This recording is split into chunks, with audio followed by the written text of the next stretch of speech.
Hi everyone, this is Erin from Sadler Science, and today we're going to be talking about interactive notebooks, and we're going to talk about how to make them more NGSS aligned and a bunch of other tips and tricks that will help you with your interactive notebooks. If you haven't subscribed already, please make sure that you're subscribed to my channel.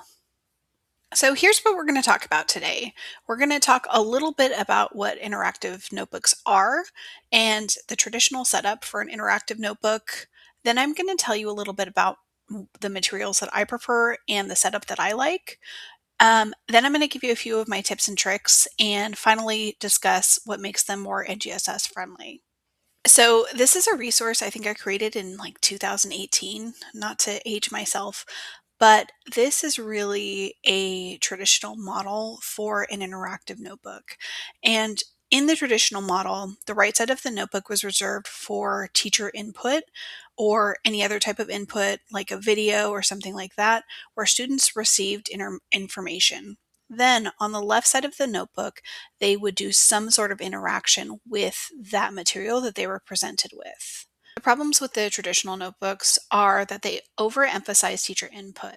And in an NGSS aligned classroom, we really want to get away from teachers doing lecture style all of the time and students kind of sitting there and being passive in the classroom. The other problem that I found with the traditional style of notebooks is that it was really cumbersome and it was really difficult for me to do my planning and plan out a teacher directed activity and a student directed activity. So I kind of threw that whole left side, right side thing just right out the door because it didn't work for me. The next issue that I really ran into with this was that in a traditional notebook, students are basically doing all of their work in class within their notebook, and that made it really difficult for me to check for understanding. And then it also made grading really difficult for me. So one of the things that I noticed is that my interactive notebooks basically ended up being the entire grade for my class, and students who struggled with organization ended up doing really poorly in my class. And I started embedding more and more supports for those students to make sure that they got what they needed in order to organize themselves. But I really wanted to make sure that I wasn't basing my grades for students on their organization or on their ability to complete tasks. So my suggestion is shifting away from making your notebook your end all be all where everything sits and using your LMS, your learning management system like Canvas or Google Classroom for students to turn in work, and then you can really assess what they're doing. And this is just a place for them to capture information. And that doesn't mean that we don't grade interactive notebooks. However, I would put a very low emphasis on their interactive notebook score so that you aren't grading them on things like task completion and organization, and instead that you're spending more time grading them on their actual understanding of science. I could make a whole video on grading, so I'm not going to go into that in a ton of depth right now. If you want to talk about it, I'm happy to make a separate video on that. So I'm going to talk about my preferred materials, and this is really a place where it depends on what you like, and you have to just kind of find what works for you. My personal preference is to use composition books because I feel like they hold up so well. I've used spiral notebooks, and I've found that the pages rip out relatively easily. I know teachers who have had a lot of success with that, but it just doesn't work very well for my classroom.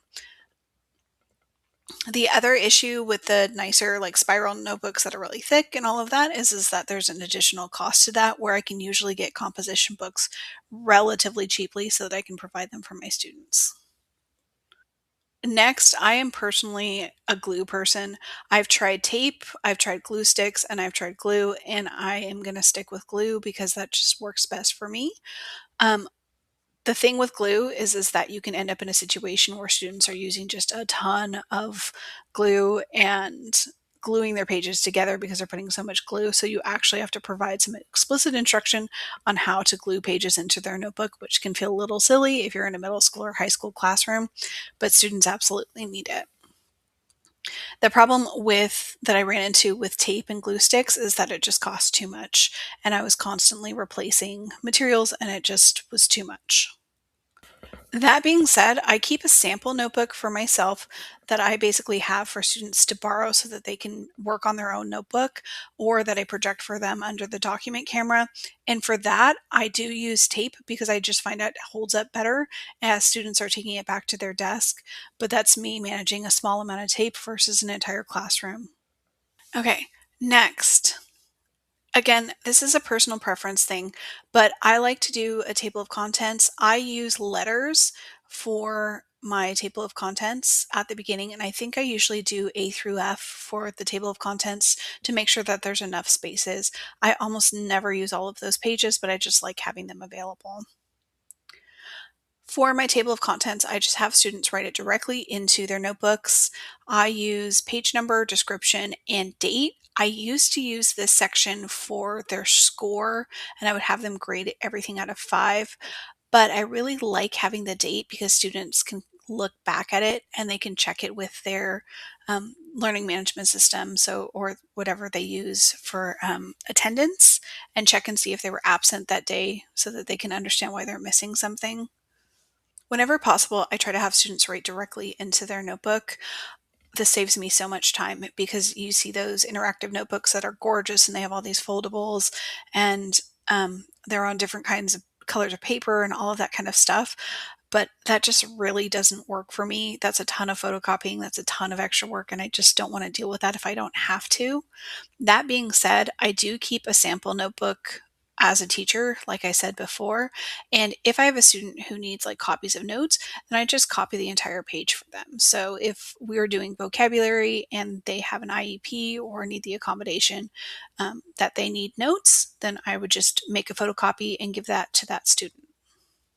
So, if you've seen some of my cross-cutting concept resources, I do provide vocabulary sheets for them, but really, I think in an ideal scenario, what you're doing is you're taking those terms and you are providing them to students and having them write them in on their own. The other thing that I've done is I've included the dates that I introduced those terms so students can kind of understand if they're missing a term or two when they come back, that we introduce them over a couple of days and that we don't do this all in one day.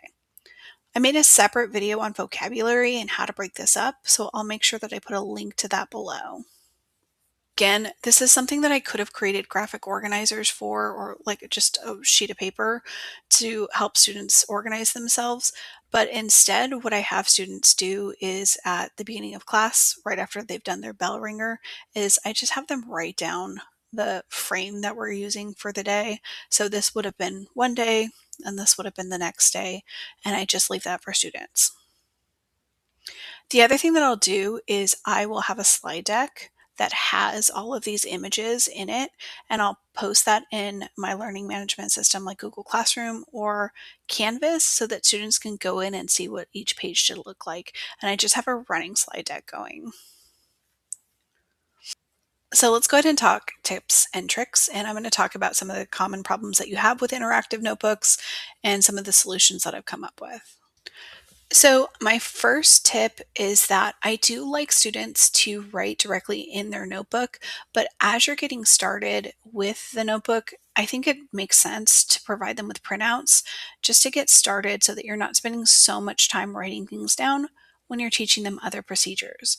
So, one of the first activities that I do in class is an asking questions activity, and it just makes sense for me to print this out for them rather than having them write out the templates for all of these. The other thing is that in a traditional interactive notebook, you would put the teacher input over on the right side. So these pages would be flipped. I don't do that. I just try to put things in order and not skip pages because if there's a blank page, even for 10 minutes, the kids will kind of freak out and be upset that there's a blank page and want to know what goes there and think that they missed something. So as often as I can, I try to put pages in order. The other thing, the numbers are covered up on these pages, but I don't have a strong preference about making the left side even or the right side odd, but I do ask students to keep their pages the same as mine. If a student runs out of room, what I do is I'll have them attach another piece of paper at the bottom and fold it up, or another piece of paper over the top so that everybody's on the same page, literally. The reason I do this is that I've seen a lot of teachers tell students that they can number their pages as they're going and to just turn to the next page and label it like page 10 or whatever. What I've found is that the students who struggle most with organization will really have a hard time figuring out where they're supposed to write something. So for most of my students, I do make them literally be on the same page as me. Again, there are exceptions to every rule. If that doesn't work for a particular student, then just don't do it with them. Okay. The other problem that I find that people often run into is that students run out of room when they're writing. So, my trick, which I didn't do here, is that I usually purchase a wide ruled notebook for myself. And then I ask students to use a college ruled notebook so they'll have more lines on their page than I do. So, this kind of gives them some extra lines if they start to run out of space. And it works most of the time. It doesn't work all of the time, but like I said before, we can attach an additional paper in this space if they need more room. The other thing is that I really do not want to cut anything out. So when I photocopy something for students, what I do is I copy it at 80%, and that basically takes up most of the composition book page. And then I cut it out for them using like a guillotine chopper so that they're not doing any cutting because I don't really want to deal with the extra papers, like the extra little pieces of papers and the mess that it creates. It just takes an extra couple of minutes and it saves a lot of class time. And, or if I have a TA or something like that, I'll have them just cut it out by hand so that they're all ready to go for the students and we're not having individual students cut things out. And then I've already talked about this, but I always make sure that I have a slide deck of images for students so that they can go back and look at this later, so that they always know what goes on each page of their notebook. And then my last tip is that I always keep a slide deck of pictures of the notebook for students so that they can go back and look at what page everything is on. And I just keep that in my LMS and I add it to the slide deck every time we add a new page or, every couple of days. Okay, let's talk about some ways to make your interactive notebook a little bit more NGSS friendly. The biggest one is to make sure that you're following an explore before explain approach. So, in a traditional classroom, you'd be providing students with notes, and again, they'd be interacting with those notes and doing some sort of output. Here, you would do some sort of interaction or exploration first, and then if you needed to follow up with notes, it's totally okay to do that, but you would just do that second. The next thing that I tell everyone is to avoid front loading the science and engineering practices. A lot of us have a tendency to want to do like a science and engineering practice unit at the beginning of the school year, but I find that that doesn't really work very well. It's not a great use of time because students don't really remember it when they get back to it later because there's not a context to it. The other thing that I've found is that it's just not particularly engaging and students kind of it like pulls down the excitement at the beginning of your school year if you're just focusing on those science and engineering practices. The other thing that I suggest is creating routines for your science and engineering practices and cross-cutting concepts that are used over and over again because students are supposed to be interacting with both of those over and over again throughout your school year. So if you create a routine around it, then it'll be familiar to the students, they'll start making connections and everything will just work a lot better. So, with regard to the science and engineering practices, I integrate those with whatever activity I'm doing almost all of the time, except for with the exception of teaching students how to ask questions. And I do front load this for a couple of different reasons. The first is I find that when students first come into a classroom, they're hesitant to ask questions because generally when students are asking questions, it means that they don't understand something, and that's not the way that we ask questions in a science classroom. We want to really encourage question asking. The other thing is that this activity that I do is very low floor, high ceiling, and so I can get students to interact and teach them a couple of different um, routines and procedures using this activity. So I like to do that before we get started with most of the other things. And I'll link to this activity below in the notes.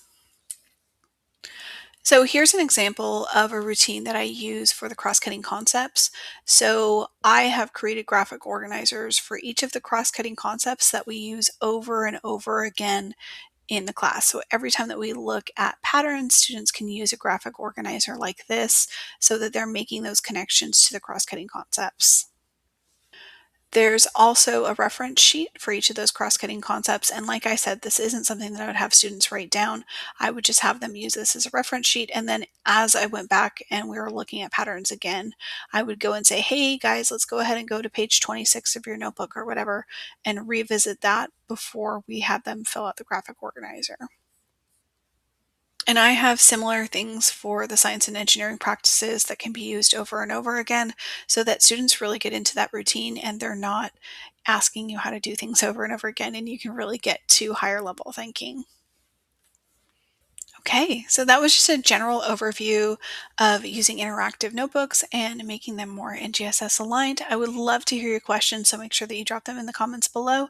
And again, if you're not subscribed, I would love it if you did that. Thanks so much.